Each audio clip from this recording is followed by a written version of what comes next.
కృప పాపం చేయడానికి లైసెన్స్ కాదు. కృప మరలా మరలా పాపం చేయడానికి అనుగ్రహించబడింది కాదు. కృప ఎంతో నలగొట్టబడితే వచ్చింది. కృప ఎంతో రక్తము చిందించబడితే వచ్చింది.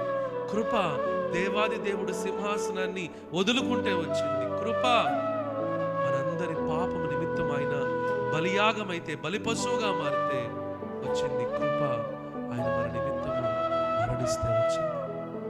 ఈరోజు మనం బ్రతుకున్నామంటే కారణం ఏంటి తెలుసా అండి? ఆయన మరణం. గుడ్ ఫ్రైడే లేకపోతే క్రిస్మస్ లేదు. వింటున్నారా? And there is no Good Friday, there is no Christmas. ఆయన పుట్టిందే మరణించడం. ఆయన పుట్టిందే మనం మరణించకుండా ఉండాలి.